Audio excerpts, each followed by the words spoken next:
Nithyanandam Paramasukadam Kevalam Jnanamurtim Dvandvatitam Gaganashadasham Tatvamasyari Laksham Ekam Nityam Vimalamachalam Sarvadi Sakshi Bhutam Bhavatitam Trigunarahitam Sadgurum Tam Namami.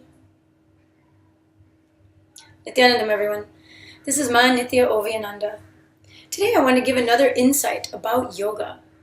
I wanted to ask you, many people in the West especially are doing yoga. What does it mean to do yoga? Where are you doing yoga? I've seen so many crazy different types of things that people are calling yoga. Dog yoga, beer yoga, Jesus yoga, all kinds of weird things people are calling yoga. And if I didn't have a halfway decent sense of humor, I would be extremely offended. Because yoga, by its nature, by the Hindu tradition, was delivered 60,000 years ago by Sadashiva himself. He delivered this system, this science to people in order for them to elevate their self, to elevate their human consciousness to the next level. So because of that, it is very offensive with all these crazy things that people are calling yoga. They should just call it a different name.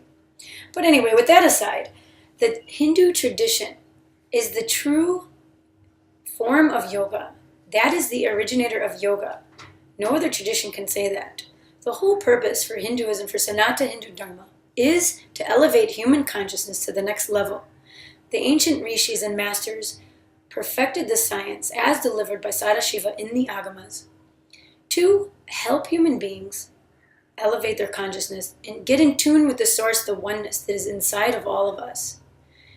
Because as we know and may have read, if you are a seeker, that we are not the body and mind, but we are the spirit, the consciousness, the soul that's within us. That part of us never changes and moves with each body we take, with each birth, until that being is completely liberated from the birth-death continuum that happens. Now with yoga, yoga actually is created to awaken your Kundalini energy. There's many different ways that people try to devise to awaken their energy. The best way is to come to a living avatar, His Holiness Paramahamsa Nithyananda, which he will safely guide you and awaken your Kundalini energy.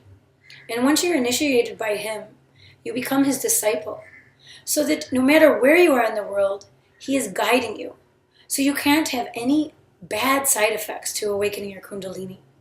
Because the Kundalini is meant to clear out your chakras, to go through from the base of your spine up into your Sahasrara chakra, which is where the consciousness happens, where Shiva and Shakti unite. That energy of creation unites. So what I wanted to tell you especially is in the West, people are doing all this yoga. And they don't know for what, and what are these poses mean. And why is somebody having you bend this way and that way?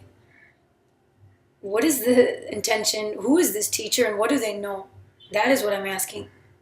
Because if anyone's telling you to bend your body in a certain way, and they're calling it yoga, and they do not have the scriptural reference, how can you trust them? Would you give your kid, or would you take a class of swimming with an instructor who doesn't know how to swim themselves?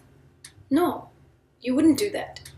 So when you go to yoga class, you should know that the yoga teacher is well versed and has an understanding and is teaching you yoga from the source. Yoga as it was created by Sadashiva 60,000 years ago.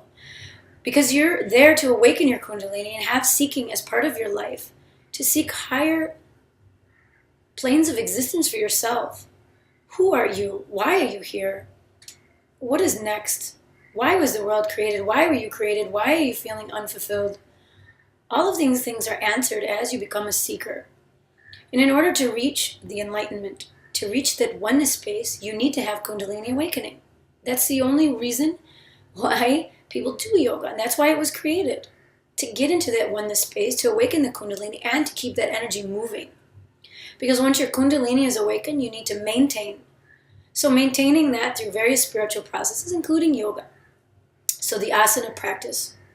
But you know, yoga is not just moving the body in asana. It is a lifestyle.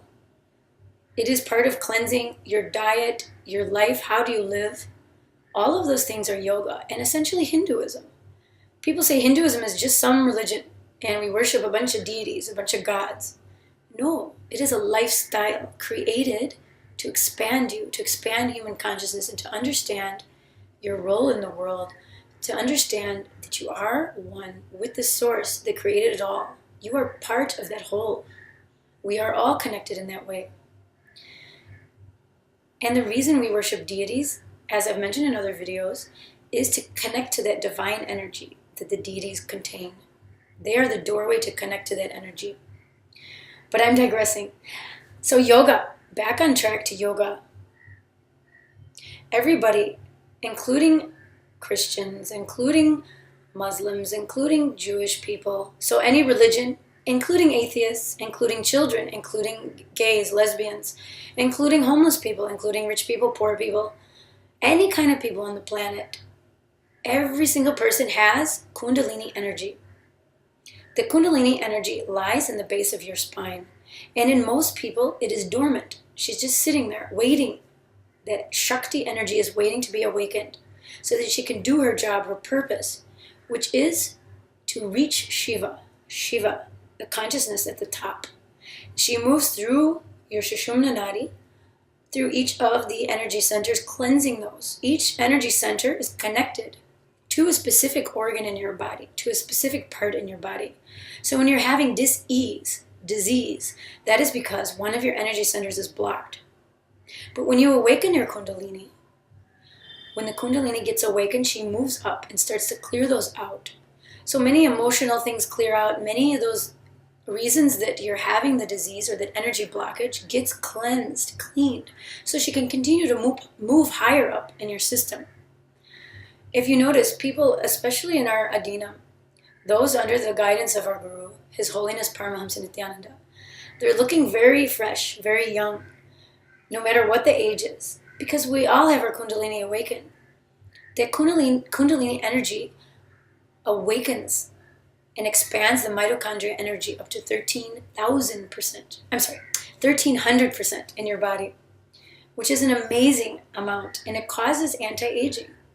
So there's many different benefits. And when we do the yoga, we keep the energy moving in our system. So again, I wanted to go back to yoga and your instructor. Who is your instructor and what do they know really about yoga? Do they just take a couple hour course at some gym and they're calling themselves a yoga instructor? Now, amazing people are yoga instructors, but they shouldn't call themselves yoga instructors. They can call themselves fitness instructors or wellness instructors. And many are beautiful people in great shape, and they deserve to have the best for their practice and to teach people.